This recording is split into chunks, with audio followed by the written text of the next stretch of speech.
This set of connecting rods is over 70 years old, and honestly, it's kind of amazing that despite all of the changes we've seen in internal combustion engine technology in that time, connecting rods are pretty much looking the same.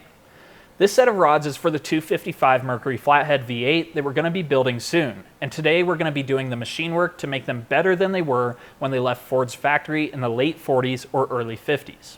One thing that is a little bit unique about these connecting rods is the fact that they don't have separate replaceable rod bolts. Instead, the rod bolts were machined as one piece with the connecting rod itself, and the rod cap was forged separately from the rod.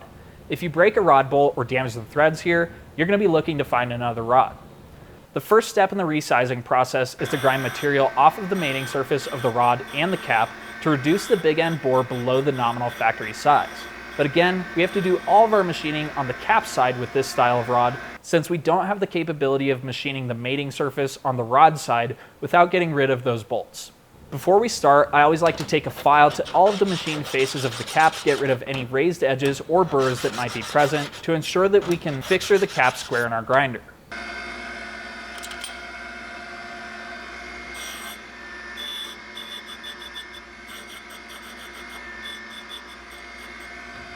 We should note that while you see plenty of sparks flying, the total material being removed is pretty minimal. Ideally, we're talking in the realm of 3 to 5 thousandths of an inch, 1 to 2 times the diameter of the average human hair.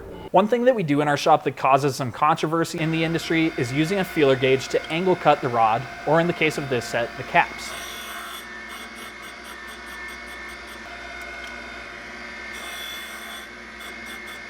When the cap is torqued onto the rod at that point, it's just enough to pull the sides in by a couple thou so that when we're finished resizing the rods, they're perfectly round. Other guys will tell you this practice weakens the rod, stresses the bolt, etc. Yet every time that I ask for some sort of empirical evidence or data to back up those claims, or for a documented failure resulting from the practice, all I get is crickets. So for now, I'll keep doing it the way that we've had success in our shop for over 4 decades. After all of the caps have been ground, we'll put a slight chamfer on the sharp inner edge of the caps so that later on in the assembly process, the bearing can be easily installed without the risk of scraping material off of the back of the insert.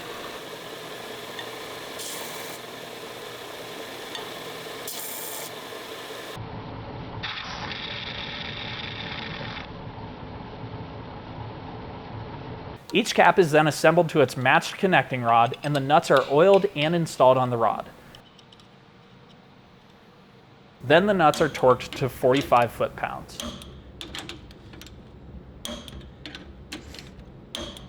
Our trusty bearing catalog gives us the big end housing bore dimension that we'll be shooting for, in this case 2.2905 to 2.2910 inches diameter. Our connecting rod hone has a precision bore gauge that we'll be using as we hone the connecting rods, so we're going to set up a micrometer to the lower limit of our tolerance and transfer that measurement to be 0 on the bore gauge.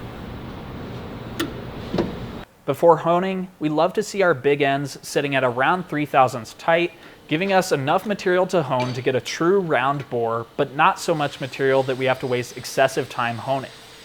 It's not uncommon for a rod to be a couple or a few thousandths out of round at this stage either, but ideally it's close to round and close to 3 thousandths tight. We've set up the machine with the correct mandrel for this diameter range and a coarse roughing stone to take out the bulk of the material. We also have the luxury of having a power stroke attachment on our hone, which is set up to stroke the rod back and forth across the honing stone at the ideal speed and overstroke. One trick we use to ensure that your stones stay true, and likewise the bores of your rods come out straight with no barrel, hourglass, or taper, is to count your strokes and flip the connecting rod direction in even increments.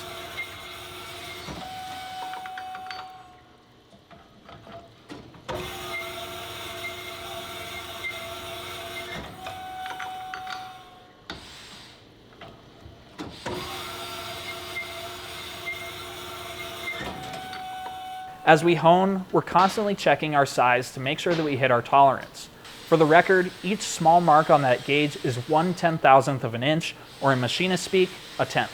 With the roughing stone, we'll bring each of the 8 connecting rods to around a half a thou or a thou of our minimum finished size.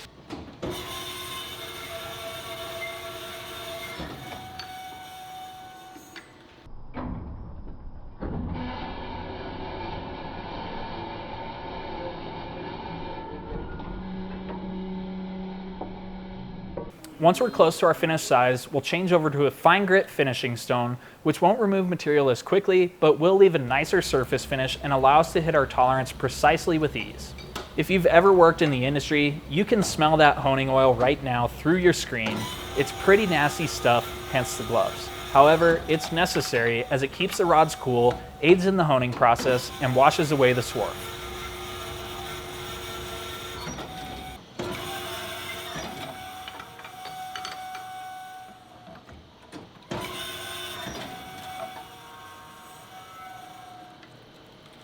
The bearing manufacturer specifies a 0.5 thousandths tolerance range on the diameter, so we like to aim for the middle of that spec. In other words, anywhere from the 0 mark on that gauge to 5 little marks past 0 in the green is technically within spec, but we like to hit that 2 to 3 tenths past minimum range. We also love to see our rods coming out nice and round, in this case, less than a couple tenths out. Now, if this was a set of connecting rods that utilized press-fit piston pins, we'd be ready to clean things up and head home for the day. But these have full floating piston pins, so we have pin bushings to replace. We're going to start by removing the factory bronze pin bushings by driving them out with a driver that we turned out in the lathe and an air hammer. The rod and the bushing are both pretty thin, so we do this with some finesse to avoid anything getting foobarred.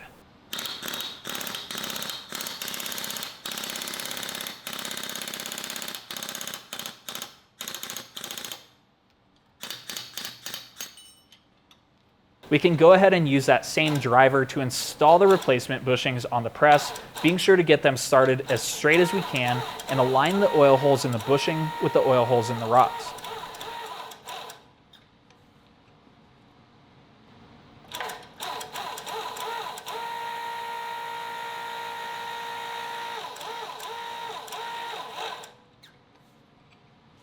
You might have noticed that the small end bores of the connecting rods are pretty roughly machined. One step that we can use to improve the quality of our new bushing install is to expand the bushings into the valleys of that machining. A special tool is installed in the spindle of the rod hone that will allow us to expand the bushing, burnish it, swedge it, whatever word you want to use. Between each pass over the expander, I turn a knob, expanding the tool by 1/1000th of an inch. These bushings were around 10 thousandths smaller than the final finished diameter, so I'm going to expand them until we're in the range of 4 to 5 thousandths away from our finished size.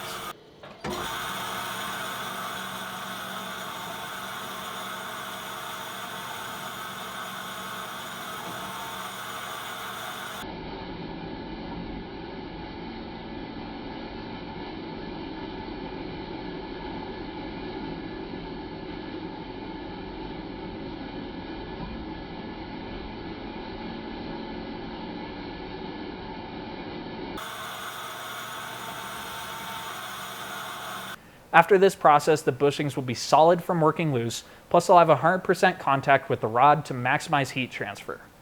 This process also pushes the bearing material out the sides of the rod, so the tool has a cutter that can be used to trim the bushings back square with the face of the rod itself.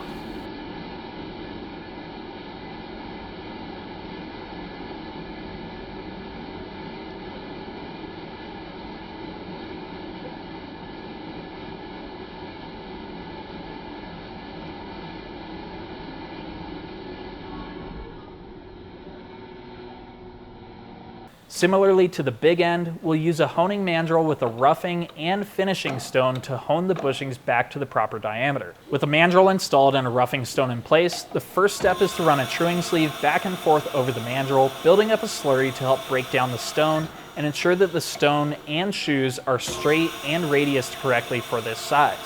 This will help keep our bushings straight and round as well. A special fixture is used with 2 of our new piston pins in order to set the 0 point on our precision bore gauge. A general rule of thumb for full float bushings in this size range is to have 3 to 5 tenths clearance, but in this case, we're going to be comfortable with as little as about 1 to 2 tenths. Just like before, we'll use the roughing stone to bring each bushing within under a thousandths of our finished size. We do this by hand since our power stroke attachment doesn't work on bores this small. Again, we try to flip the rod back and forth in even increments and overstroke both sides of the stone evenly to keep things true.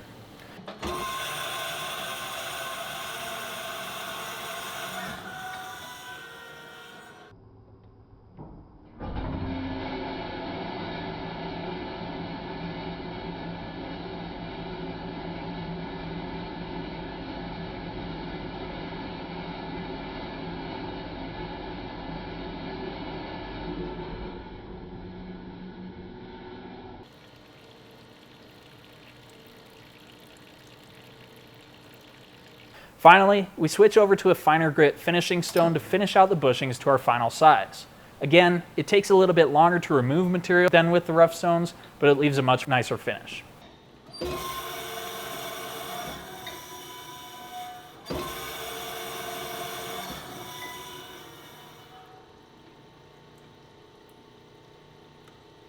With a bit of patience and finesse, each bushing can be honed until the pin bushing just has enough clearance for a piston pin to slide in, and in this case, finishing them out to around 2/10,000ths of an inch clearance had a great feel to it. If you've watched our videos, you know that we're always shooting for perfection, but damn, these things came out pretty. Too bad they still aren't finished. Anytime that you restore a set of connecting rods like this, and especially when replacing the pin bushings, you need to check them for twist and bend. With a pin installed in the connecting rod, the assembly can be mounted in our quick check rod aligner. The big end of the connecting rod is held square, and by holding this tool square against the surface plate, we can allow the tool to contact the top side of the piston pin to check for bend. If the connecting rod is bent, a feeler gauge will slide freely under one side of the tool, but not on the other side. Likewise, twist can be checked by holding the tool tight to the surface plate and against the side of the piston pin. We always start with correcting bend. And how do we do that, you might ask? The big bar of persuasion. I know it looks crude, and that's because it is. But with the big end of the connecting rod clamped in the rod vise, the bending bar is inserted into the piston pin, and you literally bend the connecting rod the opposite direction. Then you go back to the fixture, check, and repeat as needed.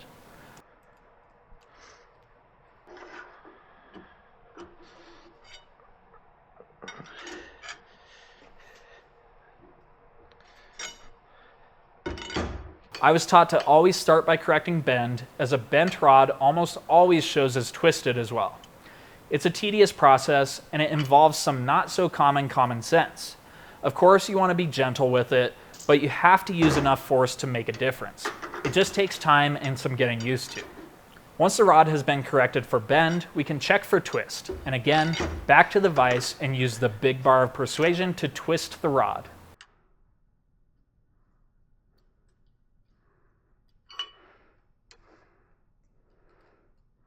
It's kind of crazy to think about, and even crazier when you have a feel for just how easily these connecting rods bend and twist. But you just have to remember that in a properly running engine, that connecting rod should never see forces in these directions. Finally, with all of the connecting rods corrected for bend and twist, they're officially finished and ready for another life inside a running engine. I won't say anything about resizing connecting rods is complicated when you understand the basics and have the right equipment to do the job, but every step of the way requires some amount of finesse and common sense. I'd just like to think that we put as much energy into making these connecting rods perfect today as the workers did in some Ford factory over 70 years ago. Thanks everyone for watching. Be sure to like and subscribe, and stay tuned as we move closer to starting this 255 Mercury for the first time in over 50 years.